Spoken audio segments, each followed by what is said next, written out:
Hey guys, this is Layton with Quality Pro Reviews, and in this video I'm going to be doing a quick first look at Reelight by BeatSkills. This is another tape emulation plugin.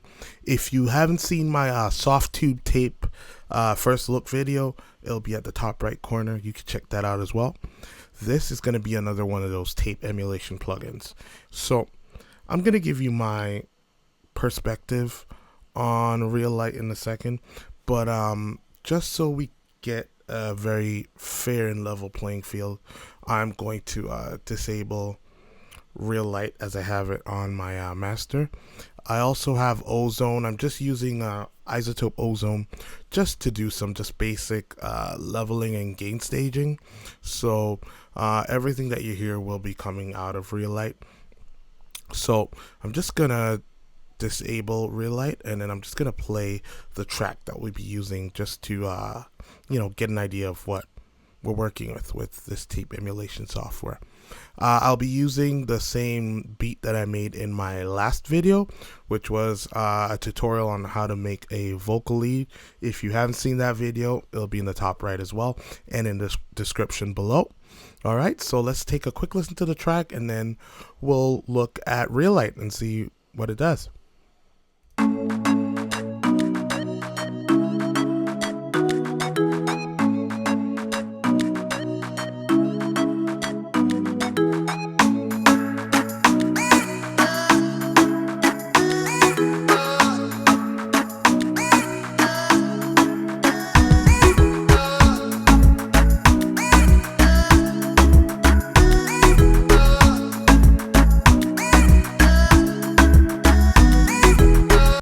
Alright, so we get the overall gist of the track.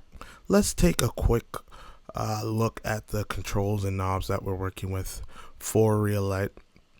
Again, visually you can see it has that reel-to-reel, graphical UI. Starting from the left, we have a on and off power switch. So currently I've bypassed the plugin, so it's in the off position. Next to that, you have a low boost knob. So this knob will give you, the ability to boost up those low frequencies. And you can also see as well, there's a low cut button. So just in case you do have a bottom heavy mix or a bottom heavy instrument, you can cut some of the lows as well. Next to that, you have an input/drive knob, and basically what this is going to do, you can choose whether you want more input, going into the console, and the more you drive it, the more you're going to get warmth, and then that warmth will evolve into distortion. So just something to note. And it goes all the way from -24 to +24 dB. All right. Beside that, we have two input and output VU meters. You also have a output knob, which as well goes from -24 dB to +24 dB. Next to that, you have the IPS switch, or IPS as it's called, short for inches per second. Just talking about overall tape and the movement of the tape and how that affects the sound of the audio coming from the tape. So you can choose between 15 or 7.5 inches per second. In my personal opinion, if you're going for more of a high fidelity sound, stick with 15. If you want more of a lo-fi retro-ish sound, go for 7.5. Next to that, you have a air knob, and this is pretty cool. So this is a nice way of adding, as it says air, a bit of a bit of sparkle sheen to your mixes or to your instruments. Just lightens up those higher frequencies and adds a bit of air, which is awesome. And then the last thing on the right, we have a noise knob. So this is going to add some tape noise into your overall sound or your overall mix. So if you're familiar with tape, if your heads haven't been cleaned that much, or it's an old unit, or the tapes themselves are dirty, some noise gets introduced. So in subtle amounts, I find the noise can be nice just to kind of bring everything together. Too much, it sticks out, and then too little, it's not noticeable. So I'll just turn this up to full just so you can get an idea of what it sounds like. And I'll just turn on the unit. So that is the noise set to full, and this is completely off. So I had it somewhere right in between here. So it's really there, it's faint. So I always suggest finding, a happy medium where it's not too much and it's not too little. Alright, so I'm just going to turn that off again. And there's another knob which is kind of placed in a weird place. It took me maybe about 3 or 4 goes at this plugin just to see where it was. There is a wet and dry knob as well to the top here. Because of this anamorphic design, the perspective, I just figured it was just another graphical element, like one of these wheels or rollers for the tape. So I kind of skimmed over it, but then this is actually a knob, so you can control the wet and dry value from here. Again, I've chosen to just keep this somewhere in between, somewhere in the middle. And in terms of controls, that's basically it. So, if I wanted to do a really quick side-by-side comparison between Reelight and, say, Softtube's tape definitely has more options, and you do have that fly out, that advanced fly out panel where you can definitely tweak a bit more. For most people, I think this might be enough, but if you really want to have, some nice control, this is pretty cool to have, right? You also are provided with some presets. So if you click this drop down arrow right here, you'll be presented with all the presets that you have, ranging from acoustic guitars to drums to electric guitars to masters, pianos, vocals, you name it, it's probably in there. So that's cool that you have a starting point. So before we get things going, I just want to play the song again. And then what I'm going to do is just keep switching back and forth with the plugin on and the plugin off. And then I'll give my final thoughts at the end. All right, so here we go.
So I hope that was helpful in, some way that you could understand how this particular tape emulation plugin works. As I might have said in my last video about Softtube tape definitely adds color. In my opinion, Reelight doesn't really add that much color, in my opinion. For me, what I like about Reelight, I feel personally that Reelight just glues my mixes together. Putting this on, say, the your output, your master bus, I find it really glues everything together. It brings cohesion to your mix. And reason being, I just found, the raw, version of this audio, what I found problematic were that on the lower side of the spectrum and on the higher side of the spectrum, there were just a couple of frequencies that were jumping out. And, this in some strange way was able to tame those and just kind of keep everything even. Really, the only word I can really think of is just evening it out, almost like a compressor would, but it wasn't really compressing the sound. It was just making everything just sound as one, sounding really even, just putting everything together. So it really felt like, this thing was gluing together my mix. So in my personal opinion, it does add a bit of color if you go, 7.5 IPS, and, maybe you go more for a lo-fi sound, maybe you cut the air, maybe add a bit more noise, maybe a bit more of a low boost. You can get a retro-y, lo-fi feel. But if you're using this, like in your modern scenario, I feel in most cases where this might be useful is just a nice way of just really gluing your mix together and just bringing some sort of evenness and cohesion to your tracks. So I hope this was really helpful. If you have any more questions about this plugin, let me know.